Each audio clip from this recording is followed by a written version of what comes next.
Я в гостях у Ахмета Сатарова, члена-корреспондента Академии российской литературы, члена Союза писателей России и Татарстана, лауреат премии имени Ломоносова с присвоением золотой медали и заслуженный работник культуры Татарстана. Assalamu alaikum. Hürmetli milletteşler. Bugün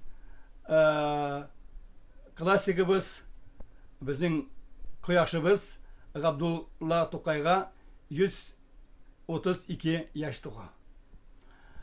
Tokay bizim milletimize kaldırdı. Şimdi mengilik siyaset, kultura, sanat işlerin. Ol ataklı yazıcı idi, hem şair, beyitler yazıcı.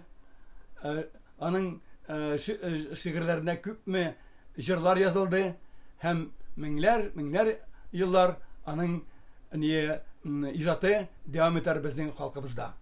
Ben de yaşaktan ok Tokay şiirlerin, beyitlerin okuyan kişiydim. Ondan biz bizni öğreteydi, okuydu bizgenin ekiyetlerin, şiirlerin. Ben de bu onun ilgiliyene şundan şiirler yazdım.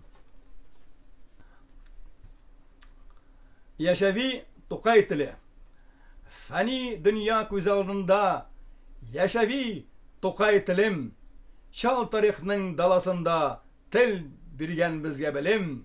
Şul tilimde, tuğan ilde minglep jırlar yazılgan, sabı şaktan janga singen, küngüllerge salıngan. Tatar tili, dostluk tili, küp tillerini yaklagan. Tatar tili, hannar tili, zul tilleden kalmagan. Tatar tili, gunnar tili, jir şarına taralgan. Tatar tili, sevde tili, sevdileşken baygan. Tatar tili, mıngjır tili, mınglı halığım tili, büyük şahıslar tili, batır jeliller tili. Yüz tillerge bülseler de yaşavi ana tilim, bide deyip diseler de dünyada Tatar tilim, kulgali Tokay tilim.